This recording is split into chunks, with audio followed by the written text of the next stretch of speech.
Here at 6:30, a facility fueling frustration over its name, now permanently closed. The Homer G. Phillips Memorial Hospital surrendered its hospital license this week after not meeting state standards. This facility, though, not to be confused with the original world-renowned Homer G. Phillips Hospital that closed in 1979. Since then, developer Paul McKee opened another hospital with the same name, and a lawsuit was filed. Homer G. Phillips Memorial Hospital, which closed Monday, sits near Jefferson and Cass. It's about 2.5 miles away from the original Homer G. Phillips Hospital in North City, which for decades was the only public hospital for African Americans in St. Louis. Tonight at 6:30, our Jordan Burrell reports on the controversial closure and a lawsuit that is still ongoing.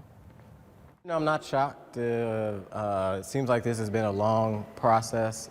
Homer G. Phillips Hospital near Jefferson and Cass now permanently closed, but Alderman Rasheen Aldridge, who represents the 14th Ward where the hospital sits, isn't surprised. Not only is it a food desert, it's a healthcare desert, not having quality access to healthcare. Now it's going to be another empty building that Paul McKee name is on. Paul McKee, a developer, owns numerous properties in the St. Louis area. Back in December, Homer G. Phillips announced it would temporarily close due to not having a secure blood supply. It is disheartening because this part of my ward and further north do need access to healthcare.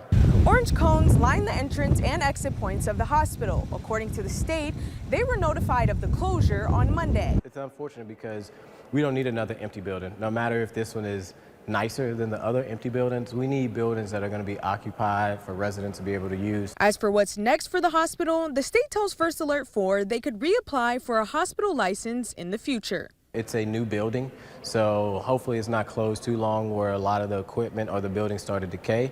But hopefully somebody will come in, one, listen to the community and say we're not going to call it Homer G, and that we're going to have history of knowing how to run a facility, a properly ran facility, because that's what the community needs.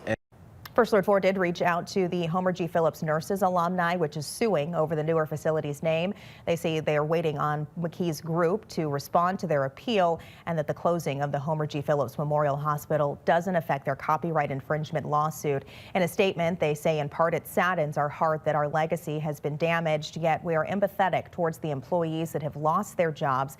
The Northside area definitely needs a medical facility. The name just needs to be changed, end quote. Illinois